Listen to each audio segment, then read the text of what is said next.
کتنے لڑکے ہو گئے اب؟ اچھا،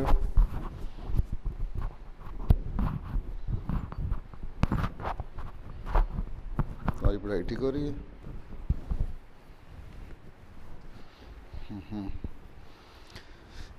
عدنان احمد تلاوت.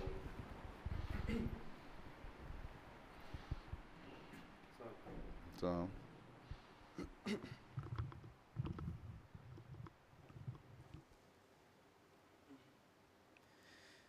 اعوذ باللہ من الشیطان الرجیم.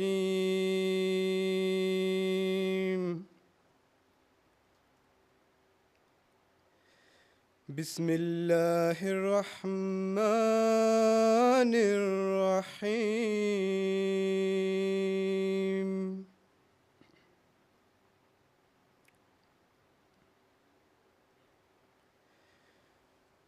قل اطیعوا اللہ واطیعوا الرسول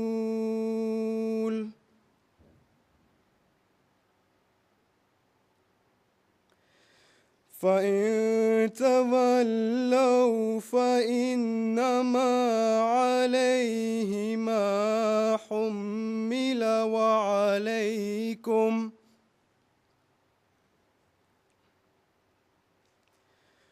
وَعَلَيْكُمْ مَا حُمِّلْتُمْ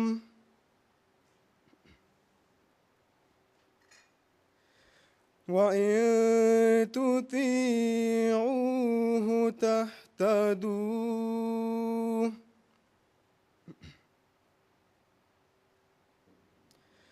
وَمَا عَلَى الرَّسُولِ إِلَّا الْبَلَاغُ الْمُبِينُ.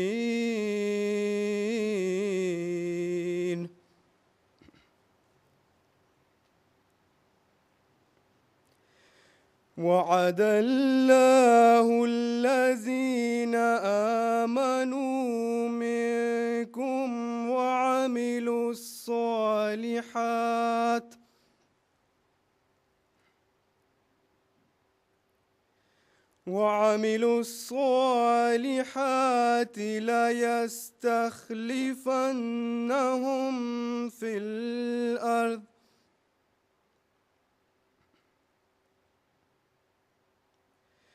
ليستخلفنهم في الأرض كما استخلف الذين من قبلهم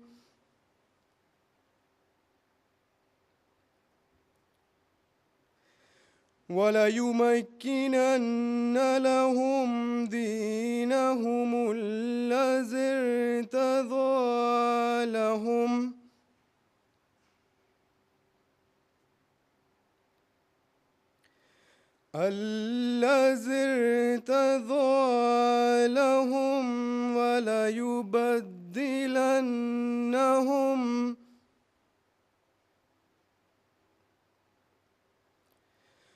وَلَيُبَدِّلَنَّهُم مِّن بَعْدِ خَوْفِهِمْ أَمْنًا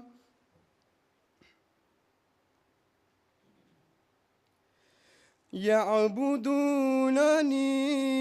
لَا يُشْرِكُونَ بِي شَيْئًا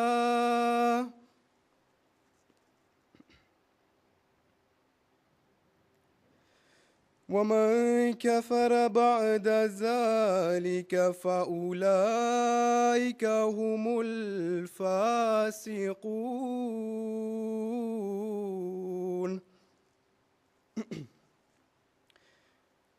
ابھی آپ کے سامنے سورہ النور کی آیات 55 اور 56 کی تلاوت کی گئی. اب ان کا اردو ترجمہ بیان فرمودہ حضرت خلیفۃ المسیح رابع رحمہ اللہ علیہ پیش خدمت ہے. اللہ کے نام کے ساتھ جو بے انتہا رحم کرنے والا، بن مانگے دینے والا اور بار بار رحم کرنے والا ہے. کہہ دے کہ اللہ کی اطاعت کرو اور رسول کی اطاعت کرو، بس اگر تم پھر جاؤ تو اس پر صرف اتنی ہی ذمہ داری ہے جو اس پر ڈالی گئی ہے، اور تم پر بھی اتنی ہی ذمہ داری ہے جتنی تم پر ڈالی گئی ہے، اور اگر تم اس کی اطاعت کرو تو ہدایت پا جاؤ گے۔ اور رسول پر کھول کھول کر پیغام پہنچانے کے سوا کچھ ذمہ داری نہیں۔ تم میں سے جو لوگ ایمان لائے اور نیک اعمال بجا لائے، ان سے اللہ نے پختہ وعدہ کیا ہے کہ انہیں ضرور زمین میں خلیفہ بنائے گا، جیسا کہ اس نے ان سے پہلے لوگوں کو خلیفہ بنایا، اور ان کے لیے ان کے دین کو جو اس نے ان کے لیے پسند کیا ضرور تمکینت عطا کرے گا، اور ان کی خوف کی حالت کے بعد ضرور انہیں امن کی حالت میں بدل دے گا۔ وہ میری عبادت کریں گے، میرے ساتھ کسی کو شریک نہیں ٹھہرائیں گے، اور جو اس کے بعد بھی ناشکری کرے تو یہی وہ لوگ ہیں جو نافرمان ہیں۔ Und nun die deutsche Übersetzung der eben vorgetragenen Verse der Surah Al-Nur, Vers 55 und 56. Im Namen Allahs, des Gnädigen, des Barmherzigen. Sprich, gehorchet Allah und gehorchet dem Gesandten. Doch wenn ihr euch abkehrt, dann ist er nur für das verantwortlich, was ihm auferlegt wurde. Und ihr seid nur für das verantwortlich, was euch auferlegt wurde. Und wenn ihr ihm gehorcht, so werdet ihr dem rechten Weg folgen. Und dem Gesandten obliegt nur die deutliche Verkündigung. Verheißen hat Allah denen unter euch, die glauben und gute Werke tun, dass er sie gewisslich zu Nachfolgern auf Erden machen wird, wie er jene, die vor ihnen waren, zu Nachfolgern machte. Und dass er gewisslich für sie ihre Religion befestigen wird, die er für sie auserwählt hat. Und dass er gewisslich ihren Stand nach ihrer Furcht in Frieden und Sicherheit verwandeln wird. Sie werden mich verehren und sie werden mir nichts zur Seite stellen. Wer aber hernach undankbar ist, das werden die Empörer sein.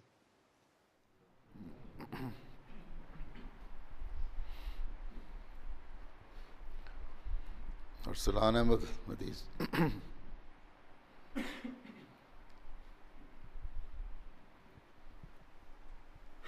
السلام علیکم پیارے حضور۔ اعوذ باللہ من الشیطان الرجیم، بسم اللہ الرحمن الرحیم۔ اللہم صلی علی محمد وعلی آل محمد کما صلیت علی ابراہیم وعلی آل ابراہیم انک حمید مجید۔ اللہم بارک علی محمد وعلی آل محمد کما بارکت علی ابراہیم وعلی آل ابراہیم انک حمید مجید۔ عن ابی ہریرہ رضی اللہ عنہ قال كنا جلوسا عند النبی صلی اللہ علیہ وسلم فانزلت علیہ سورة الجمعہ وآخرین منہم لما یلحقوا بہم قال قلت من هم یا رسول اللہ فلم یراجع حتی سأل ثلاثا وفینا سلمان الفارسی وضع رسول اللہ صلی اللہ علیہ وسلم یدہ علی سلمان ثم قال لو کان الایمان عند الثریا لنالہ رجال او رجل من ہؤلاء۔ صحیح بخاری کتاب تفسیر سورۃ الجمعہ۔ اب اس حدیث شریف کا اردو ترجمہ پیش خدمت ہے۔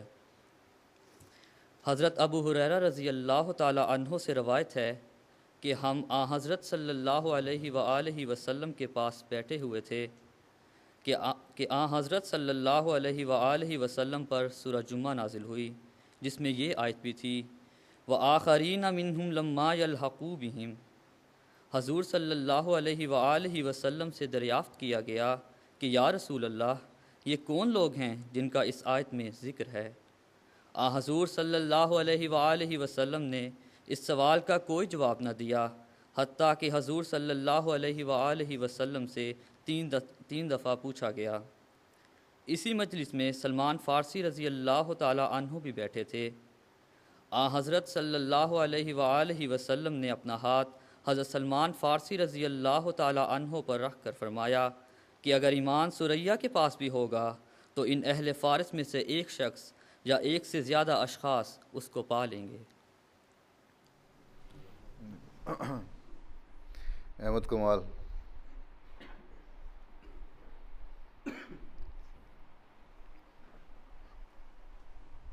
السلام علیکم حضور. السلام.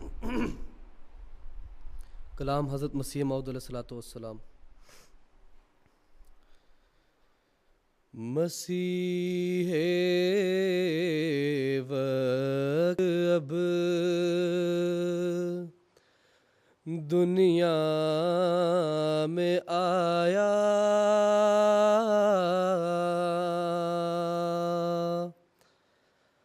مسیح وقت اب دنیا میں آیا، خدا نے عہد کا دن ہے دکھایا،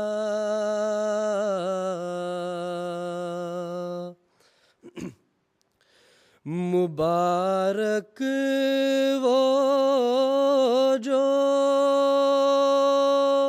اب ایمان لایا،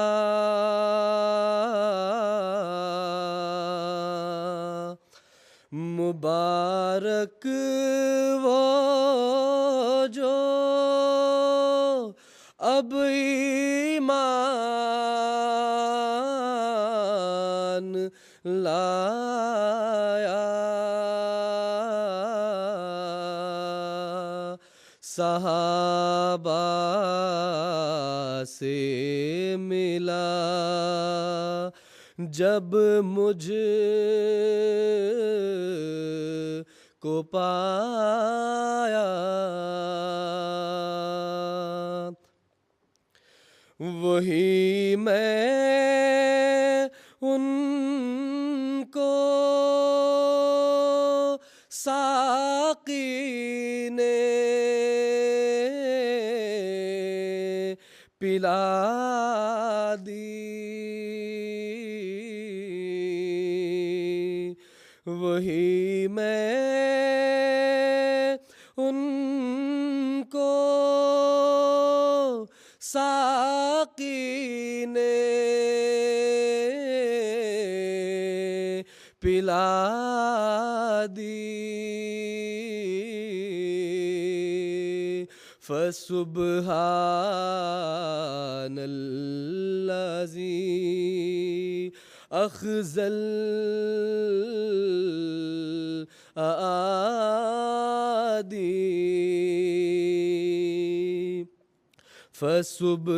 فسبحان الذی اخذل اعادی،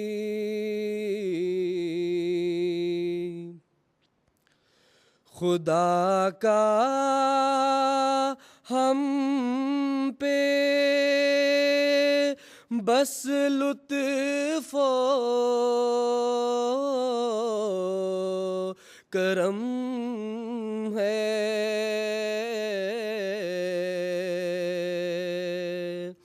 خدا کا ہم پہ بس لطف و کرم ہے، وہ نعمت کون سی باقی جو کم ہے، وہ نعمت کون سی باقی جو کم ہے،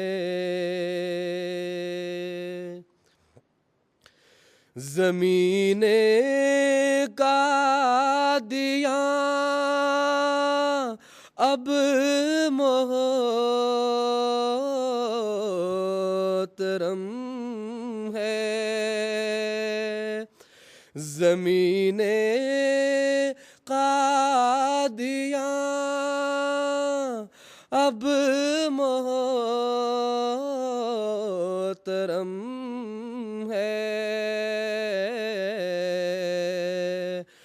ہجوم خلق سے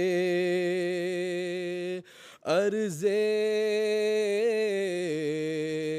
حرم ہے، ہجوم خلق سے عرض حرم ہے، ظہور آن و نصرت دم بدم ہے،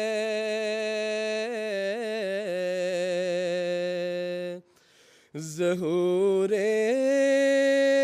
آن و نصرت دم بدم ہے، حسد سے دشمنوں کی پشت خم ہے، حسد سے دشمنوں کی پشت خم ہے، سنو اب وقت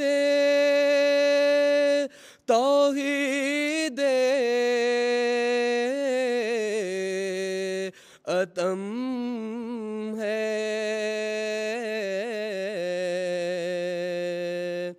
سنو اب وقت توحید اتم ہے، ستم اب مائل ملک عدم ہے، ستم اب مائل ملک عدم ہے،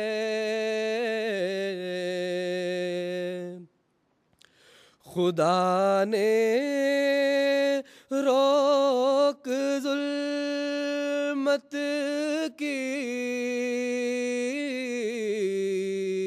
اٹھا دی، خدا نے روک ظلمت کی اٹھا دی،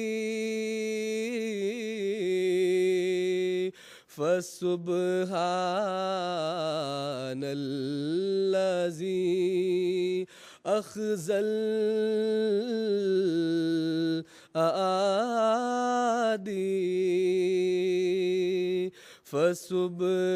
فسبحان الذی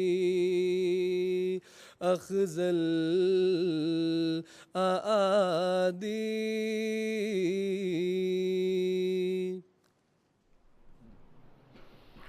انس جاوید۔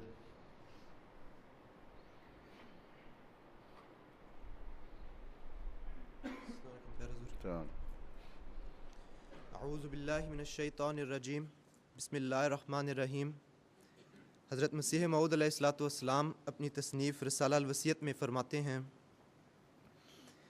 سو اے عزیزو، جبکہ قدیم سے سنت اللہ یہی ہے کہ خدا تعالیٰ دو قدرتیں دکھلاتا ہے تا مخالفوں کی دو جھوٹی خوشیوں کو پامال کر کے دکھلاوے، سو اب ممکن نہیں ہے کہ خدا تعالیٰ اپنی قدیم سنت کو ترک کر دیوے، اس لیے تم میری اس بات سے جو میں نے تمہارے پاس بیان کی غمگین مت ہو اور تمہارے دل پریشان نہ ہو جائیں، کیونکہ تمہارے لیے دوسری قدرت کا بھی دیکھنا ضروری ہے، اور اس کا آنا تمہارے لیے بہتر ہے کیونکہ وہ دائمی ہے، جس کا سلسلہ قیامت تک منقطع نہیں ہوگا، اور وہ دوسری قدرت نہیں آ سکتی جب تک میں نہ جاؤں، لیکن میں جب جاؤں گا تو پھر خدا اس دوسری قدرت کو تمہارے لیے بھیج دے گا جو ہمیشہ تمہارے ساتھ رہے گی، جیسا کہ خدا کا براہین احمدیہ میں وعدہ ہے، اور وہ وعدہ میری ذات کی نسبت نہیں ہے بلکہ تمہاری نسبت وعدہ ہے، جیسا کہ خدا فرماتا ہے کہ میں اس جماعت کو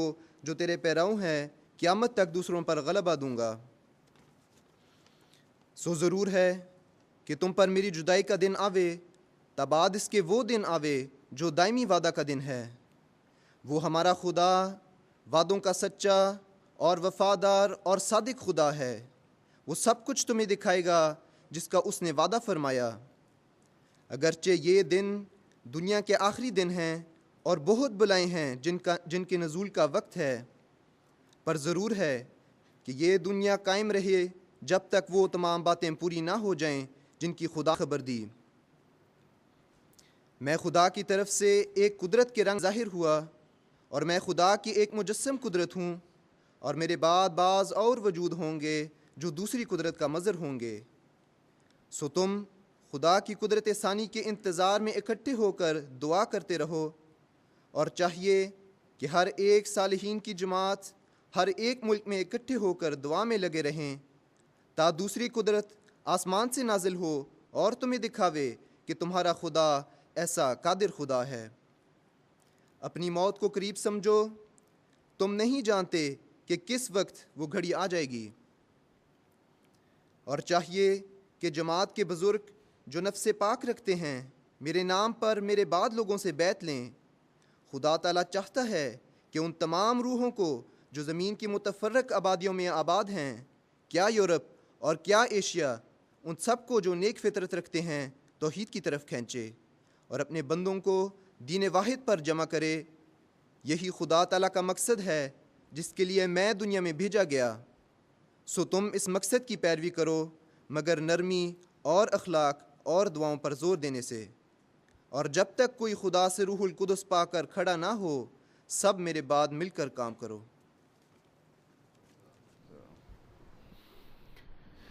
اظہر اقبال۔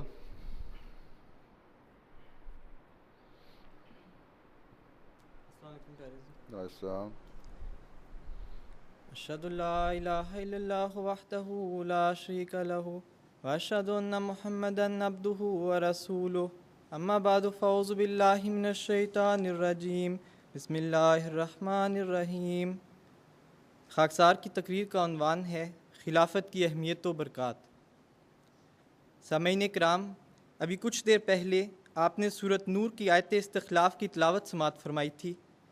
اس آیت کریمہ پر تدبر کرنے سے یہ بات روز روشن کی طرح عیاں ہو جاتی ہے کہ نظام خلافت وہ بابرکت آسمانی نظام ہے جس کو مومنین کی روحانی ترقی، قومی اور ملی اتحاد کے لیے خود عرش کا خدا قائم کرتا ہے۔ یہ الہی نظام جہاں ایک طرف مومنین کے ایمان اور اعمال صالحہ پر قائم ہونے کی تصدیق کرتا ہے، تو دوسری طرف ان کے لیے امن و سلامتی اور روحانی ترقیات کا ضامن ہے۔ تمکینت دین اور غلبہ اسلام اب اسی نظام سے وابستہ ہے، اور پھر سب سے بڑھ کر یہ کہ اللہ تعالیٰ کی وحدانیت اور اس کی عبادت کو روئے زمین پر قائم کرنے والا اب صرف اور صرف یہی نظام ہے۔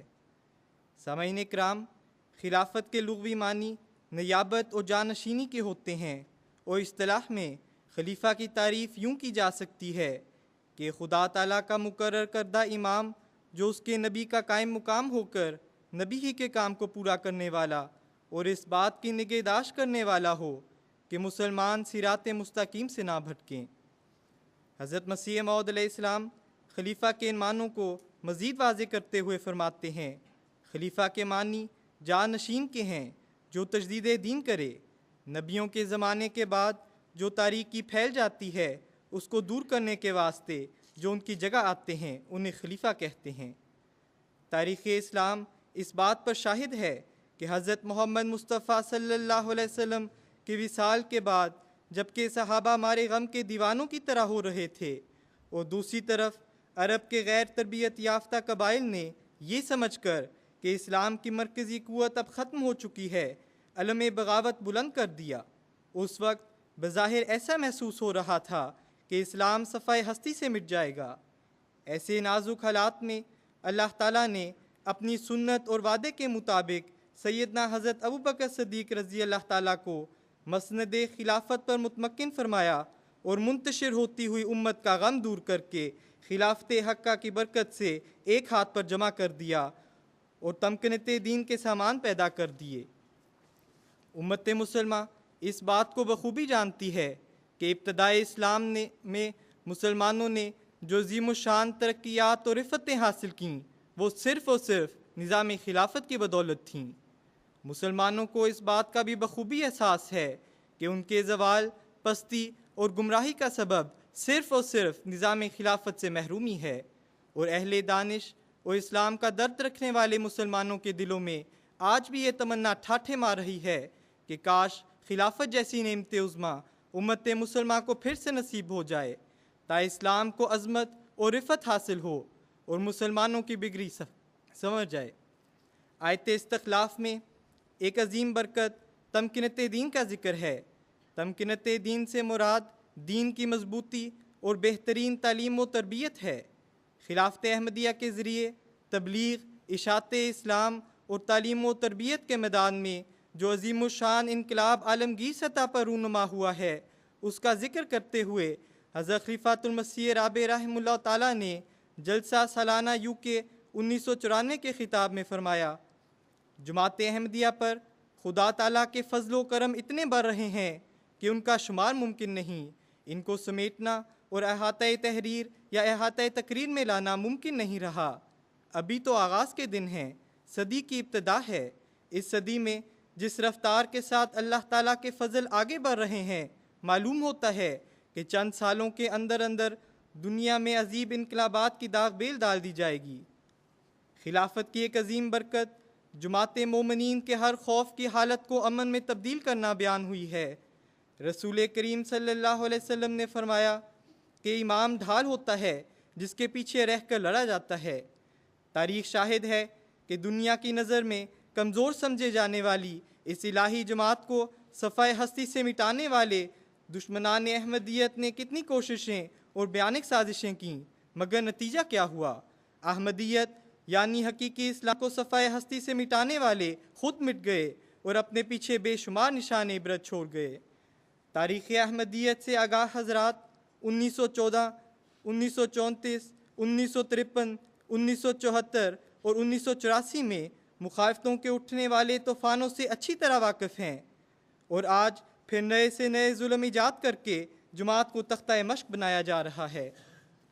دشمنان احمدیت جماعت کو مٹانے اور اس کی ترقی کو روکنا چاہتے ہیں، مگر یہ الہی جماعت برکات خلافت کی بدولت پہلے سے بڑھ کر پھیلی اور ترقی کی تمام منازل کو طے کرتی جا رہی ہے۔ خلافت حقہ کی ایک اور عظیم الشان برکت مسلم ٹیلی ویژن احمدیہ ہے، جو خلافت رابعہ کے بابرکت دور میں روحانی معاہدے کے طور پر دنیا احمدیت کو نصیب ہوا۔ دشمن نے تو یہ ناپاک کوشش کی تھی کہ احمدیت کی آواز کو ہمیشہ کے لیے دبا دیا جائے، اس کی تبلیغ کو روک دیا جائے، لیکن اللہ تعالیٰ کا سلوک دیکھیں کہ سیٹلائٹ کے نظام کے ذریعے آج جماعت احمدیہ مسلسل 24 گھنٹے دنیا کے تمام بر اعظموں میں احمدیت یعنی حقیقی اسلام کی تبلیغ و اشاعت کر رہی ہے، اور دنیا کی تمام بڑی زبانوں میں اپنے پیارے امام کے بصیرت افروز خطبات، خطابات، درس القرآن، درس حدیث، علم و حکمت اور معرفت سے پر روحانی پروگرامز کو تمام احمدی اپنے گھروں میں بیٹھے دیکھ اور سن رہے ہیں۔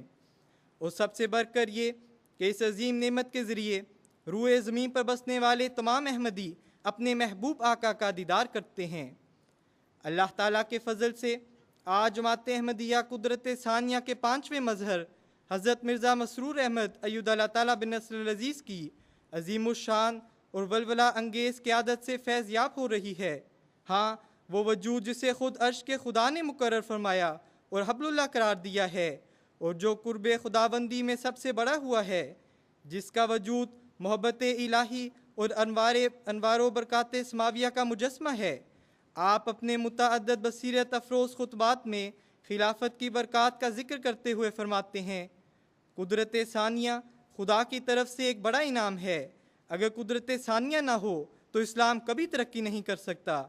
بس اس قدرت کے ساتھ کامل اخلاص و محبت اور وفا اور عقیدت کا تعلق رکھیں اور خلافت کی اطاعت کے جذبے کو دائمی بنائیں، اور اس کے ساتھ محبت کے جذبے کو اس قدر بڑھائیں کہ اس محبت کے بالمقابل دوسرے تمام رشتے کم تر نظر آئیں۔ بس امام سے وابستگی میں ہی سب برکتیں ہیں، اور وہی آپ کے لیے ہر قسم کے فتنوں اور ابتلاؤں کے مقابلے کے لیے ایک ڈھال ہے۔ اللہ تعالی ہمیں خلافت سے ہمیشہ وابستہ رہنے کی توفیق عطا فرمائے، آمین۔ جی نور الدین اشرف، مرتضیٰ منان، نکیل، تینوں کٹھے ہیں؟ اچھا، نور الدین اشرف کون ہے؟ مرکزی کردار ہے۔ چلو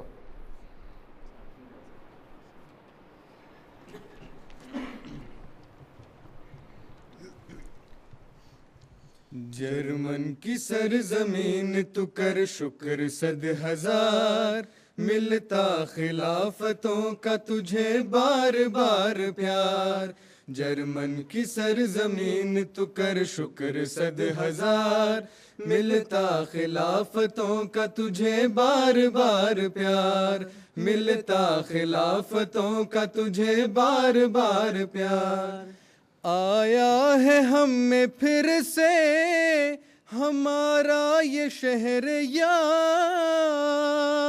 لگ جائے اس کو عمر ہماری یہ کردگار۔ ہم ہیں خدائی فوج کے ادنا سے شہ سوار، لیکن خدا کا شیر ہمارا سپاہ سالار۔ آیا ہے ہم میں پھر سے ہمارا یہ شہر یار، لگ جائے اس کو عمر ہماری یہ کردگار۔ ہم ہیں خدائی فوج کے ادنا سے شہ سوار، لیکن خدا کا شیر ہمارا سپاہ سالار، لیکن خدا کا شیر ہمارا سپاہ سالار۔ جرمن کی سرزمین تو کر شکر 100,000، ملتا خلافتوں کا تجھے بار بار پیار۔ جرمن کی سرزمین تو کر شکر 100,000، ملتا خلافتوں کا تجھے بار بار پیار، ملتا خلافتوں کا تجھے بار بار پیار۔ تجدید عہد کرتے ہیں راہ خدا میں ہم، قربان جان و مال کریں گے 1000 بار۔ عاشق ہے تیرے گرد ہی کرتے ہیں ہم طواف، چلتا ہے سانس تجھ سے ہی اے خوشبوئے نگار۔ تجدید عہد کرتے ہیں راہ خدا میں ہم، قربان جان و مال کریں گے 1000 بار۔ عاشق ہے تیرے گرد ہی کرتے ہیں ہم طواف، چلتا ہے سانس تجھ سے ہی اے خوشبوئے نگار، چلتا ہے سانس تجھ سے ہی اے خوشبوئے نگار۔ جرمن کی سرزمین تو کر شکر 100,000، ملتا خلافتوں کا تجھے بار بار پیار۔ جرمن کی سرزمین تو ملتا خلافتوں کر شکر 100,000، ملتا خلافتوں کا تجھے بار بار پیار، ملتا خلافتوں کا تجھے بار بار پیار۔ جرمن کی سرزمین تو کر شکر 100,000 ملتا خلافتوں کا تجھے بار بار پیار جرمن کی سرزمین تو کر شکر 100,000 ملتا خلافتوں کا تجھے بار بار پیار ملتا خلافتوں کا تجھے بار بار پیار. نا لقمان احمد شاہد.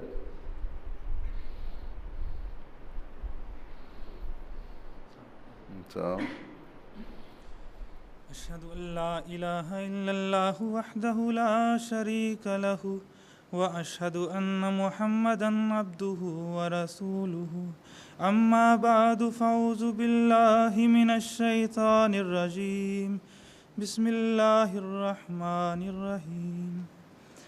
آج خاکسار کو جس موضوع پر تقریر کرنے کا موقع ملا ہے وہ ہے خلافت اتحاد کی ضامن. آج ساری امت مسلمہ غیر معمولی افتراق، انتشار اور غربت و افلاس اور ذہنی و فکری پسماندگی کا شکار ہے. اس افتراق اور زبوں حالی کو دور کرنے کے لیے اور اتحاد و اتفاق اور اجتماعیت کی فضا پیدا کرنے کے لیے مختلف اوقات میں مختلف تحریکیں جنم لیتی رہی ہیں، لیکن آخر وہی ہوتا رہا جس کی نشاندہی قرآن کریم میں آئی ہے کہ تحسبہم جمیعا وقلوبہم شتیٰ، کہ بظاہر یہ ایک ہیں مگر ان کے دل انتشار کا شکار ہیں. بہرحال یہ بات واضح ہے کہ مسلمانوں کو متحد کرنے اور ان کے کرنے کے لیے جو بھی تحریک اٹھی اس کو ناکامی کا منہ دیکھنا پڑا. سوچنے کی بات یہ ہے کہ آخر ایسا کیوں ہے اور مسلمانوں کو متحد کرنے کی تمام تر کوششیں ناکام کیوں ہو رہی ہیں؟ کیوں مسلمانوں کی ایسی قسم پرسی کی حالت میں قرون اولیٰ میں تو خدا کی رحمت جوش میں آ جاتی تھی اور اب نہیں آ رہی؟ اس کی بنیادی وجہ یہی ہے کہ مسلمان اس نعمت خداوندی سے محروم ہو چکے ہیں جو ان کو متحد کرنے کی ضامن تھی، جس کا وعدہ ان سے خدا تعالیٰ نے سورۃ النور کی آیت استخلاف میں بیان فرما دیا تھا. اور ظاہر ہے کہ یہ وعدہ خلافت علی منہاج النبوہ کا تھا، یعنی حضرت صلی اللہ علیہ وسلم نے واضح پیش گوئی فرمائی تھی کہ آخری زمانے میں میرے ہی روپ میں میرا ہی ایک روحانی فرزند مبعوث ہوگا، یعنی مسیح موعود و مہدی موعود، جس کے ذریعے سے دین حق کی نشأت ثانیہ مقدر تھی. پھر اس کی وفات کے بعد خلافت علی منہاج النبوہ قائم ہوگی جو قیامت تک جاری رہے گی اور مومنین کو متحد رکھنے اور ان کے اندر اجتماعیت کی روح قائم رکھنے کی ضامن ہوگی. بس مسلمانوں کی زبوں حالی کی وجہ یہ ہے کہ وہ ایک واجب الاطاعت امام اور خلافت جیسی نعمت سے محروم ہیں، اور اس حقیقت کو ہر مسلمان محسوس بھی کر رہا ہے، مگر وہ اس حقیقت کو بھول جاتے ہیں کہ خلافت حقہ تو کسی نبی کی بعثت کے بعد ہی قائم ہوا کرتی ہے. خلافت کا نظام جاری کرنا کسی فرد یا ملت کا کام نہیں، یہ نظام خدا تعالیٰ نے اپنے ہاتھ میں رکھا ہے، اور اتحاد و اتفاق کی ناقابل تسخیر کیفیت اور تعلق باللہ میں ترقی کے ذریعے نصرت الہی کا حصول خلافت کے آسمانی نظام کے ذریعے ہی حاصل ہوتا ہے.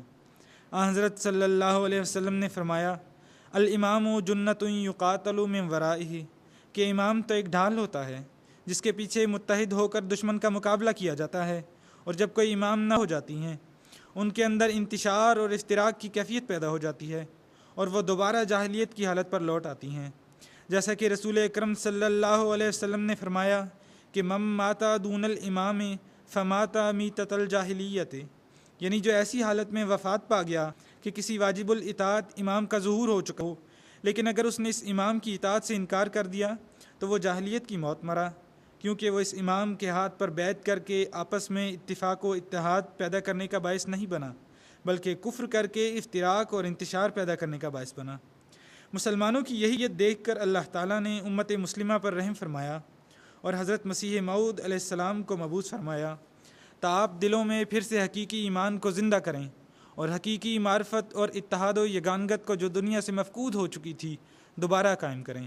آپ فرماتے ہیں، مسیح وقت اب دنیا میں آیا، خدا نے عہد کا دن ہے دکھایا، مبارک وہ جو اب ایمان لایا، صحابہ سے ملا جب مجھ کو پایا. حضرت مسیح موعود علیہ السلام کی وفات کے بعد خدا تعالیٰ نے خلافت کے نظام کو جاری فرمایا. بس آج روئے زمین پر صرف اور صرف جماعت احمدیہ ہے جس کو اللہ تعالیٰ نے خلافت کے آسمانی نظام کی نعمت سے سرفراز فرمایا ہے، اور انہیں ایک واجب الاطاعت امام کے ہاتھ پر اکٹھا کر کے ان کے اندر اتحاد و اتفاق یکجہتی اور یگانگت قائم فرما دی ہے، اور وہ خدا تعالیٰ کی حبل متین کو مضبوطی سے پکڑے ہوئے ہیں۔ خلفائے احمدیت نے تمام مسلمانوں کو متحد ہونے اور آپس میں الفت و محبت پیدا کرنے کے لیے جو کوششیں فرمائیں، ان کے فیض سے ہر احمدی دوسرے احمدی کے لیے دل میں بے پایہ محبت رکھتا ہے، اور تمام احمدی آپس میں اس حدیث نبویہ صلی اللہ علیہ وسلم کے مصداق ہیں کہ جس میں رسول پاک صلی اللہ علیہ وسلم نے فرمایا کہ تمام مسلمان آپس میں ایک جسم کی طرح ہیں، اگر جسم کے کسی ایک حصے کو کوئی تکلیف ہو تو سارا جسم اس کی تکلیف محسوس کرتا ہے، اور یہ سب صرف اور صرف خلافت کی ہی برکات ہیں۔ حضرت خلیفۃ المسیح اول رضی اللہ تعالیٰ عنہ نے ایک موقع پر ارشاد فرمایا تھا، تم شکر کرو کہ ایک شخص کے ذریعے تمہاری جماعت کا شیرازہ قائم ہے۔ اتفاق بڑی نعمت ہے اور یہ مشکل سے حاصل ہوتا ہے، یہ خدا کا فضل ہے کہ تم کو ایسا شخص دے دیا جو شیرازہ وحدت قائم رکھے جاتا ہے۔ حضرت خلیفۃ المسیح ثانی رضی اللہ تعالیٰ عنہ نے ایک موقع پر خلافت سے وابستگی اور اس کی برکات کا ذکر کرتے ہوئے فرمایا تھا، خدا تعالیٰ چاہتا ہے کہ جماعت کا اتحاد میرے ہی ہاتھ پہ ہو، اور خدا کے اس ارادہ کو اب کوئی نہیں روک سکتا۔ اس میں کوئی شک نہیں کہ جماعت کا اتحاد ایک ہی طریق سے ہو سکتا ہے کہ جسے خدا نے خلیفہ بنایا ہے اس کے ہاتھ پر بیعت کی جائے، ورنہ ہر ایک شخص جو اس کے خلاف چلے گا تفریقہ کا باعث ہوگا۔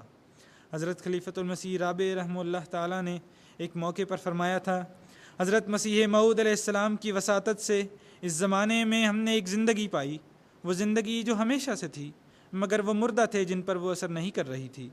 حضرت مسیح موعود علیہ السلام کی آمد سے ہم نے اسے زندہ محسوس کیا، اس زندگی سے ہمارے محبت کے رشتے زندہ ہو گئے، ہمارے دل دوبارہ دھڑکنے لگے، ہم میں اجتماعیت کا احساس پیدا ہوا۔ یہ جب تک زندہ رہے گا ہم دنیا کو امت واحدہ بناتے رہیں گے۔ یہ طاقت ہمیں خدا سے نصیب ہوئی ہے، کوئی دنیا کی طاقت یہ طاقت ہم سے چھین نہیں سکتی، اور اس کی وجہ وہی ہے جو میں بیان کر چکا ہوں۔ اس کو سمجھیں، اس پر قائم ہو جائیں تو آپ بڑی قوت کے ساتھ نئے آنے والوں کو اپنے ساتھ کھینچیں گے، اور یہ اجتماعیت کا دائرہ بڑھتا چلا جائے گا۔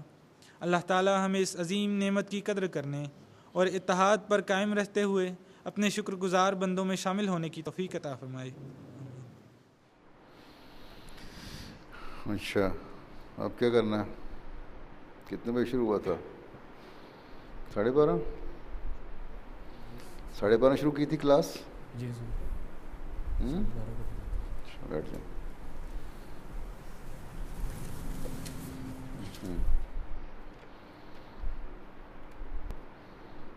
کیا کہتے ہیں تم لوگ؟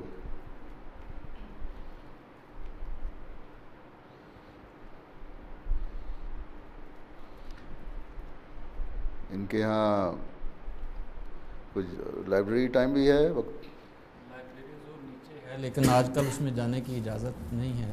آج کل نہیں ہے، ویسے کتنے دن سے؟ آج کل کتنا لمبا ہے وہ؟ جب سے چیکنگ ہوئی ہے اس کے بعد سے اس پہ پابندی کی چیکنگ ہوئی ہے جب سے تقریباً 2 مہینے ہو گئے ہیں، 2 نہیں بلکہ 3 ساڑھے 3 مہینے، تو اس کے بعد پھر وہاں بیٹھ کے پڑھنے پہ پابندی ہے۔ البتہ یہ ہے کہ کسی کو کتاب کی ضرورت ہو تو وہاں سے ایشو کروا سکتے ہیں۔ وہ لائبریری نہیں، بک سٹال ہو گیا ہے۔ جی بس ایسے ہی۔ نہیں، پر ان کی جامعہ کی اپنی لائبریری کوئی نہیں؟ اپنی جگہ نہیں ہے لائبریری بنانے کے لیے، کچھ کتابیں ہم نے خرید کے رکھی ہوئی ہیں لیکن ان کو سیٹ نہیں کیا جا سکتا۔ اسٹڈی کا کامن روم ہے؟ نہیں حضور، کامن روم بھی نہیں ہے۔ نیا جامعہ بن رہا ہے، اس میں ہوگا؟ اس میں ہے جی۔ اخبار پڑھتے ہیں یہ لوگ کہ نہیں؟ کتنے بجے روز اخبار پڑھتے ہو؟ تبھی جنرل نالج بہت برا ہے عموماً لڑکوں کا۔ اچھا،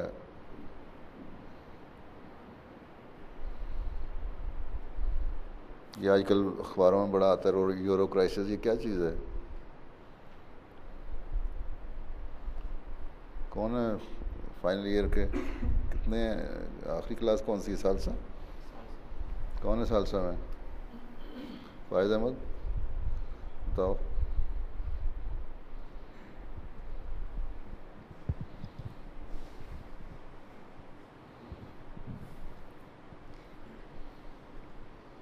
اس طرح نہیں پتہ ہے، لیکن یہ ہے کہ کیا کہتے ہیں یورپ قائم رہے گا کہ نہیں رہے گا؟ یہ سنا کچھ؟ بعض مسائل ہیں ان کے، جیسے کہ گریس کے مسائل ہیں، گریس کے مسائل ہیں ان کے، اور دوسرے ممالک کے بھی مسائل ہیں، جس کی وجہ سے ابھی تو پکا نہیں پتہ اس کا۔ 2 منٹ ہیڈ لائن نہیں سن لیا اگر اخباروں پہ ٹی وی پہ؟ اچھا، کون ہاتھ کھڑا کر رہا تھا بتانے کے لیے؟ کوئی اور فائز بھی ہے یہاں؟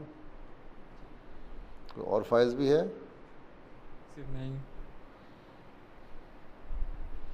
اچھا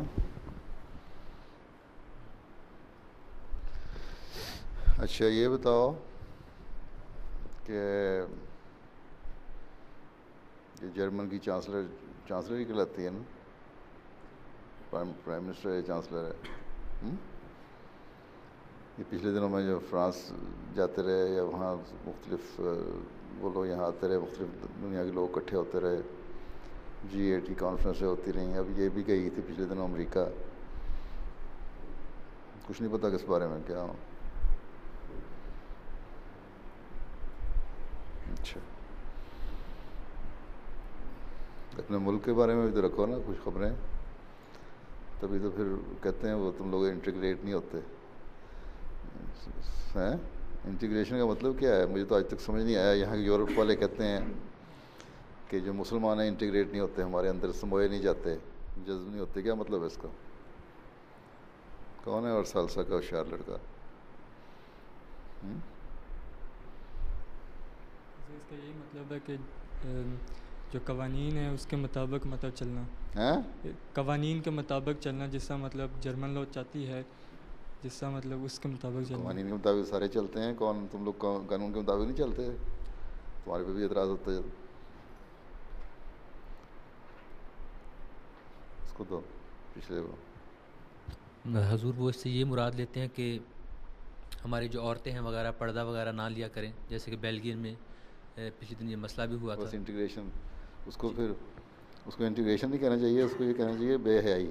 جی، مگر ان کے بقول یہی انٹیگریشن نہیں، ان کو اگر ریئلائز کرواؤ، ان سے پوچھو تم کس طرح ڈیفائن کرتے ہو انٹیگریشن کو، تو پھر شرمندہ بھی ہو جاتے ہیں، مان بھی جاتے ہیں۔ ہم لوگوں کو بیان نہیں کرنا آتا، ان سے ملتے نہیں، میل جول نہیں، ہم علیحدہ ہو جاتے ہیں، آئسولیٹ ہو کے بیٹھے ہوئے ہیں۔ جی، اور دوسرا کہتے ہیں کہ جو ایک کثیر تعداد ہے جو دوسرے ممالک سے آتے ہیں، وہ زبان نہیں سیکھتے خاص طور پر، اور ملک کے حالات کا علم نہیں ہے لوگوں کو۔ ملک کے حالات کا علم ہونا چاہیے، زبان سیکھنی چاہیے، جو اچھی چیزیں ہیں وہ اپناؤ۔ ہر قوم کی اچھی چیزیں بھی ہوتی ہیں، بری بھی ہوتی ہیں۔ تو وہ پہلے بھی شاید میں تمہیں بتایا تھا، یہاں برلن میں کا جو میئر ہے یا گورنر ہے جو بھی کہلاتا ہے، اس کو میں نے کہا ہمیں تو یہ تعلیم ہے، آج نے فرمایا ہے کہ ہر جو اچھی چیز ہے وہ مسلمان کی گمی ہوئی میراث ہے، تو اس کو حاصل کرنا چاہیے۔ تو ہم تو اس اصول پہ چلتے ہیں۔ تو کہتا ہے اگر یہ اصول تم لوگوں کا، پھر تو تم لوگ بڑی جلدی دنیا پہ قبضہ کر لو گے۔ تو یہ انٹیگریشن یہ ہے۔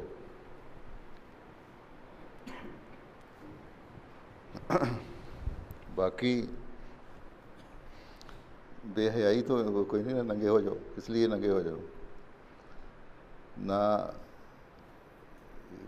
کوئی ضابطۂ اخلاق بھی ہوتا ہے نا، ان کو بتاؤ تمہارے کیا ہے، اس کا فائدہ کیا ہوا ہے، اس سے کیا فائدہ ہوگا ہمیں،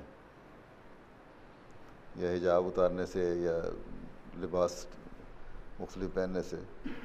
اصل انٹیگریشن یہ ہے کہ ملک کی بھلائی کے لیے، خیر خواہی کے لیے تم لوگوں کے پاس کیا منصوبہ ہے، کیا تم ملک کو دیتے ہو، کیا کرتے ہو اس کے لیے۔ وہ جب ان کو سمجھاؤ گے تو ان کو سمجھ آ جاتی ہے۔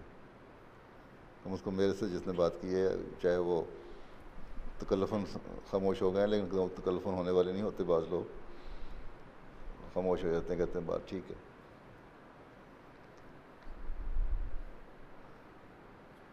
اس لیے اپنے اپنے ماحول میں، اپنے دوستوں میں تم لوگوں کو ذاتی طور پہ بھی یہ نہیں کہ جامعہ میں آ گئے تو دوسروں سے بالکل ہی علیحدہ ہو جاؤ۔ جو اسکول کے اسٹوڈنٹ ہیں، پرانے واقف ہیں، اپنے ماحول میں ہیں، ہمسائے ہیں، ان سے رابطہ رکھو اور وہی بڑھتا رہے رابطہ. وہی جب بڑھتا رہے گا تو ایک وقت میں آ کے اسی میں سے پھر بعض نیک فطرت نکل آئیں گے. ہیں جرمنی میں رہنے والے جرمنی سے دوسرے ملکوں سے آئے ہوئے اپنے اپنے ملکوں میں جس ماحول میں جو رابطے ہیں پرانے طلباء سے اسٹوڈنٹ سے اسکولوں کے ان سے رکھو. کوئی دوست ہوں گے نا ہمارے اسکول میں رکھے ہوئے تعلق ان سے ہیں. جی ہمسایوں تک زیادہ ہے. اسٹوڈنٹ کو ایسا نہیں تھا تمہارا اچھا اسٹوڈنٹ کو اسکول میں جو تمہارا دوست بنا ہو؟ ایک حد تک ہے. ہیں ایک حد تک ہے. تھے اسکولوں میں؟ جی جی ان سے رابطہ ہے؟ اتنا نہیں ہے لیکن جب ملتے ہیں اس وقت نہیں تو کیا کبھی کوئی خط لکھ دیا کرو کرسمس پہ ان کی جو ہے اس پہ خط لکھ دیا کرو. اپنی عید کے اوپر خط لکھ دیا ان کو بتا دیا ہماری عید ہے اور اس کا مقصد کیا ہے. نئے سال کی مبارکباد دے دی. تعلقات اسی طرح بڑھتے ہیں نا. تم لوگ علیحدہ ہو جاتے ہو تو وہ پھر اسی پہ ان کو اعتراض پیدا ہوتا ہے دیکھو جی انٹیگریٹ نہیں ہوتے.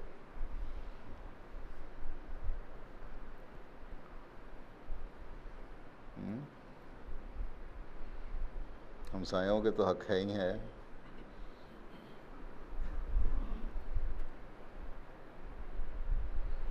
اچھا ہاں جی یہ کون ہے؟ یہ معاہدہ میں ہے؟ یہ کلاس وائز بیٹھے ہوئے ہیں یا مرضی سے بیٹھے ہوئے ہیں؟ کی وجہ سے وہ تو مجھے بڑی عمر کے لگ رہے ہیں سارے ہی. اچھا بیٹھ جاؤ. اس کی نا اگلے نے تو نہیں دینی تھی پریزنٹیشن؟ ہاں لائن کی وجہ سے ادھر آ گئے. اچھا بڑی دور پھینکا ہے لائن سے اٹھا کے. کس میں سالسہ میں ہے؟ پھر کہاں کے ہیں؟ پاکستان سے یہاں؟ پاکستان سے فیصل آباد سے. اور یہاں سے؟ یہاں بریمن ہیمبرگ کے پاس شہر ہے. بریمن سے؟ جی. اچھا ہیمبرگ سے 130 کلومیٹر ہے شاید تقریباً. جی جی. اور یہاں سے کتنا ہے؟ یہاں سے تقریباً 450. اچھا 430. کتنا پڑھے ہوئے ہیں؟ جی وہاں سے کتنا پڑھے تھے برہمن اسکول میں؟ 12 کلاسز. ہیں 12 کلاسز کی تھی میں. 12 کلاسیں کیا ہوتی ہے؟ ابیٹور کو ہوتا ہے؟ پھر وہاں کوئی دوست بنائے تھے؟ جی جی. پھر ان سے رابطہ ہے؟ جی جی باقاعدہ رابطہ ہے. اور جب موقع ملتا ہے چھٹی میں جانے تو ان کے ساتھ بات چیت ہوتی رہتی ہے. یہ رابطے نہیں توڑنے چاہیے پرانے دوستوں سے. جی پرانے دوستوں سے رابطے نہیں توڑنے چاہیے. جی بالکل. ایک چیز تمہارے پاس اچھی چیز جو ہے وہ تو کم از کم ان کو بتاؤ. اگر تمہاری دوستی ہے تو دوست کے لیے پھر تمہیں اپنی وہی چیز پسند کرنی چاہیے نہیں جو اپنے لیے پسند کرتے ہو بلکہ ہر ایک کے لیے کرنی چاہیے. تو اسی طرح رابطے بڑھیں گے تو تم لوگوں کو عادت پڑے گی نا.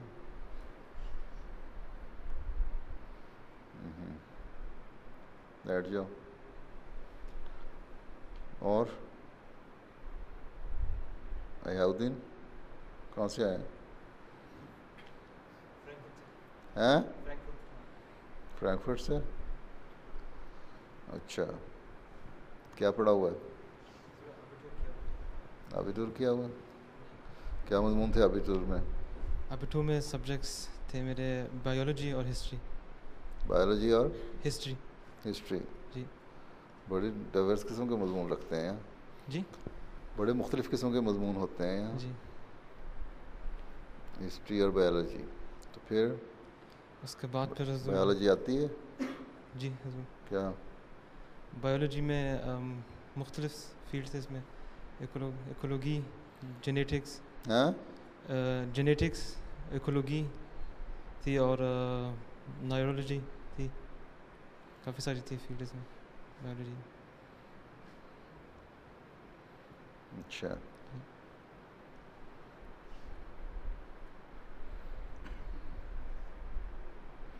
بیٹھو بیٹھ جاؤ.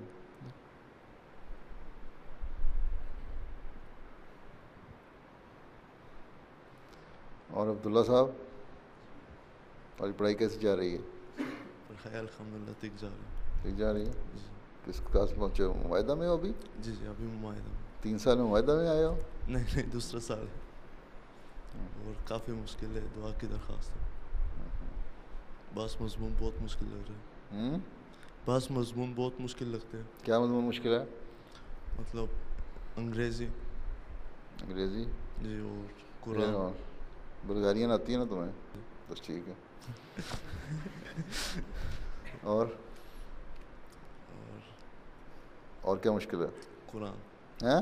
قرآن قرآن تو ضرور مشکل ہو یا آسان ہو اس کو تو پڑھنا ہی ہے. جی جی قرآن پڑھنا آتا ہے نا؟ جی جی ہیں؟ جی جی بلغاریاں میں ترجمہ نہیں ہوا ہے ترجمہ ہے نا؟ جی تو اس پہ غور کیا کرو انشاءاللہ. جی آج کل یہاں بڑی کنٹروورسی چل رہی ہے آپ کی قرآن کریم کے ایک لفظ پہ کافر اور منکر کے ترجمے میں. ہیں حضور یہ بحث ابھی چل رہی ہے، ابھی فیصلہ بحث چل رہی ہے. بحث میں کوئی ضرورت نہیں ہے. جامعہ کا کوئی اسٹوڈنٹ بھی ہے جو اس نے یہ سوال اٹھایا، وہ کون سا ہے؟ وہ یو کے جامعہ کا حضور، ہیں یو کے جامعہ کا اسٹوڈنٹ تھا. یو کے جامعہ کا مقالہ لکھا تھا، اس مقالے میں اس نے جرمنی میں ہونے والے اعتراضات جو ہیں ان کے جوابات دیے تھے. اچھا. تو اس میں ایک اعتراض اس نے یہ اٹھایا تھا کہ جرمنی میں جو اعتراضات کیے جاتے ہیں وہاں کافر کا لفظ جو اس کا ترجمہ ان گلوبی کے کیا ہے، تو بعض کہتے ہیں کہ یہ ترجمہ درست نہیں ہے. تو اس پہ اس نے اپنے مقالے میں بحث کی تھی. پھر کیا جواب دیا تھا اس نے؟ اس نے جواب میں یہ لکھا تھا کہ یہ ترجمہ واقعتاً درست نہیں ہے بقول اس کے. اس وجہ سے جماعت احمدیہ جرمنی نے یہ فیصلہ کیا ہے کہ آئندہ جو ہمارا ترجمہ چھپے گا اس میں سے ہم یہ جماعت جرمنی کس طرح فیصلہ کر سکتی ہے نکالنے کا؟ تو وہ اتفاق سے چیک ہونے کے لیے خاکسار کے پاس آیا تھا، تو میں نے یہی نوٹ اس میں دیا تھا کہ میرے علم کے مطابق ایسا ابھی کوئی فیصلہ نہیں ہے، اور نہ جماعت احمدیہ جرمنی کو اختیار ہے کہ فیصلہ کرنے کا. یہ تو ہو سکتا ہے کہ جماعت احمدیہ جرمنی اس بات پہ سوچ رہی ہے، اس پہ سوچ رہی ہے کہ اس پہ غور کیا جائے، مشورہ دیا جائے. اس قسم کے جو فیصلے ہوتے ہیں خلیفت وقت کے مطابق کے علاوہ تو کوئی نہیں کر سکتا. تو کون لڑکا ہے؟ نگران ان کے غالباً داؤد مجوکا صاحب تھے. ہیں؟ لڑکا کون سا نام نہیں آتا؟ لڑکا طارق نام تھا. اچھا طارق ظفر. ہاں اچھا. ذرا اس کو مقالہ اس نے جرمن میں لکھا تھا؟ جی جرمن میں. اچھا. باقی ٹھیک تھا؟ جی ضرور باقی ٹھیک تھا. اپنی سنی سنائی باتوں پہ مقالہ لکھ دیا. یہ تحقیق کیا ہے؟ اس نے کہاں سے سورس لیا کہ جماعت جرمنی اس پہ غور کر رہی ہے؟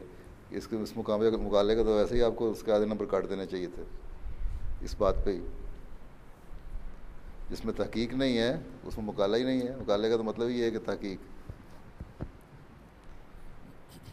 آئندہ خیال رکھیں جو ایسا ہو نا جس پہ تحقیقی عنصر میں کی کمی ہو اس کے نمبر کاٹ دیا کریں. جی سر نمبر تو کاٹے تھے، لیکن اس میں چونکہ اور بہت ساری چیزیں تھیں تو جتنا حصہ یہ تھا اس کے کٹ کے باقی چیزوں میں ملا کے وہ پھر پاس کاٹنے چاہیے. اور ان کو بھی ان کے لیے بھی یاد رکھیں.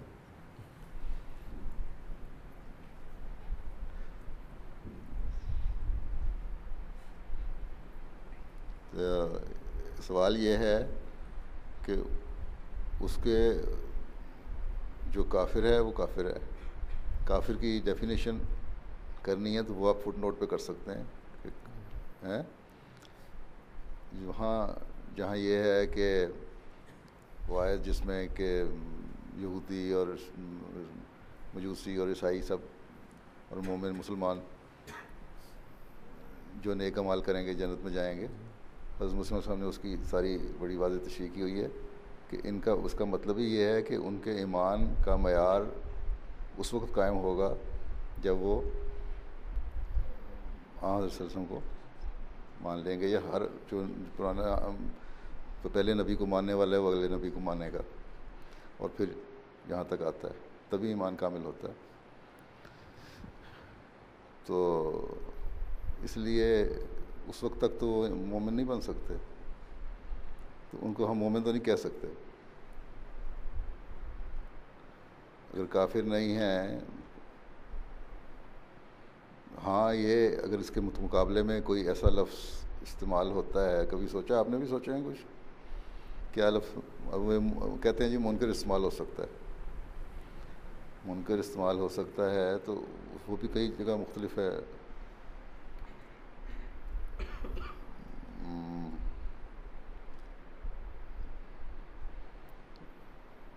ہر جگہ تو استعمال نہیں کر سکتے. ایک جگہ منکر اور کافر اکٹھا بھی استعمال ہو رہا ہے. کہاں ہے؟ میرا خیال ہے سورہ حج میں ہے. دیکھیں ذرا، دیکھیں انک ہے. میرا خیال ہے سورہ حج میں ہے 72-73 آیت. دیکھیں ان میں کسی میں ایک میں ہے. دیکھیں سورۃ الحج میں 22ویں سورت ہے نا.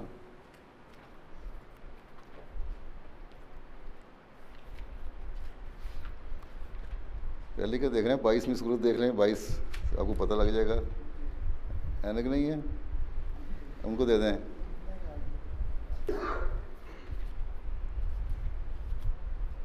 یہاں کوئی نہیں؟ حافظ صاحب بیٹھے ہوئے، ان کو دکھائیں شمشاد صاحب کو.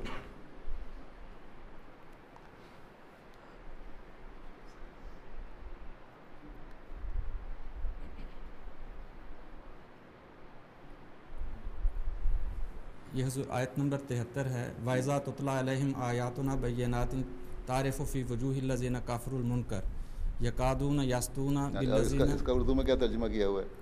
کس چیز کا؟ اب اس کا پہلے حصے کا اردو میں کیا ترجمہ کیا ہوا ہے؟ جنہوں نے انکار کیا. کیا؟ جب ان پر ہماری کھلی کھلی آیات پڑھی جاتی ہیں تو تو ان کے چہروں پر جنہوں نے انکار کیا ناپسندیدگی کے آثار سے پہچان لیتا ہے. اچھا، اب یہاں کافر کا ترجمہ کیا ہوا؟ ناپسندیدہ، انکار کرنے والا. منکر بھی ہے اور کافر بھی ہے نا. جی کافر، جی دونوں الفاظ اکٹھے استعمال. ہاں دونوں استعمال کیے ہیں، لیکن اردو ترجمے میں ایک لفظ استعمال ہوا ہے. اردو ترجمے میں کافر کا ترجمہ انکار کرنے والے اور منکر کا ناپسندیدہ ہو گیا. تو اس لیے بڑا کنٹروورشل قسم کا ایشو بن جاتا ہے یہ.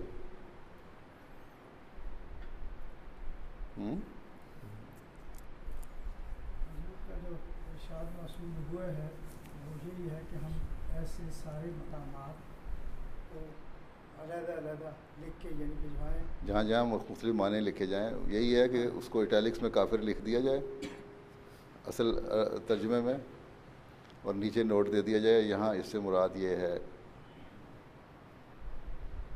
اس کی تشریح اگر کرنی ہے اس کے مطابق جو الفاظ مسلم علیہ السلام نے استعمال کیے ہیں.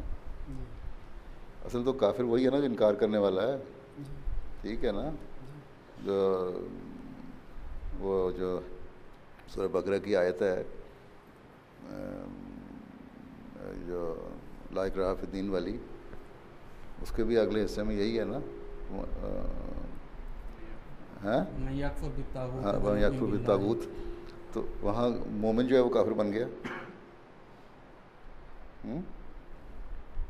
انکار کرنے والا ہی ہو گیا نا.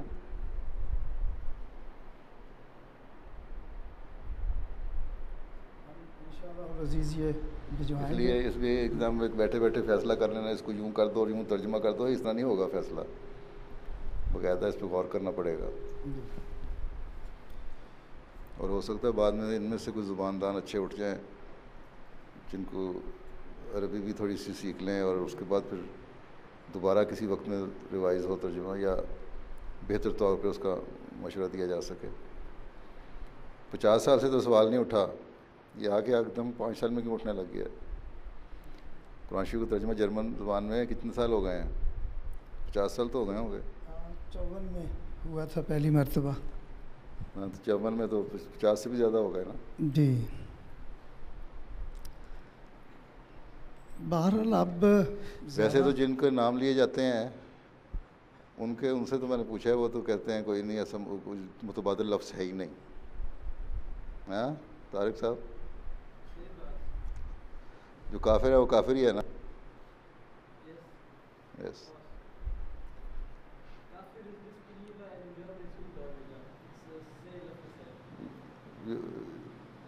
You cannot change it with any other word, any substitute, no?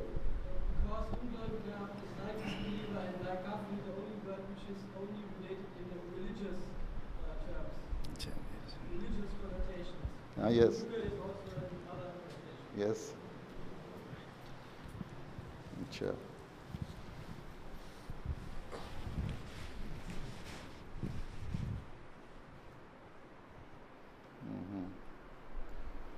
کیونکہ ایک وقت میں منکر کافر ہو جاتا ہے، کافر منکر ہو جاتا ہے، دونوں چیزیں بن جاتی ہیں.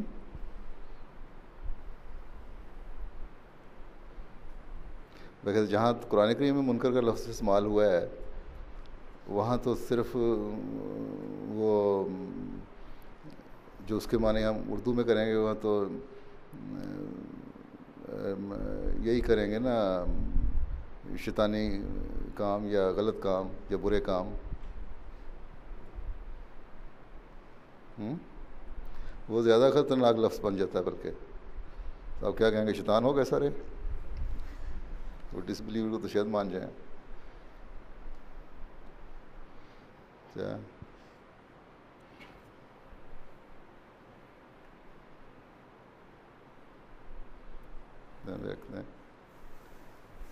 بہرحال میرا خیال ہے کہ اگلے 5 سال میں ان میں سے کچھ اگر زبان دان بہتر ہو گئے، یا موجودہ یو کے جو لڑکے نکل رہے ہیں، اگر بشرطے کہ ان کو عربی صحیح طرح آ جائے، اس میں بھی عبور حاصل کر لیں، تب کہہ سکتے ہیں.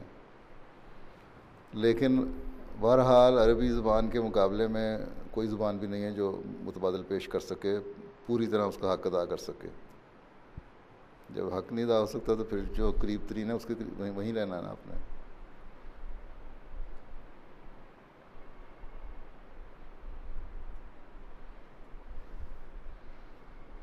چلو پھر کہتے ہیں 2 بجے نماز پڑھنی ہے تو آمینیں ہونی کتنی ہیں؟ 42. کل سے 2 بڑھا لی ہیں. چلیں 42 میں تو لے آئیں. پھر تصویر ہے تو چلو جلدی سے تصویر کہاں کھنچوانی ہے؟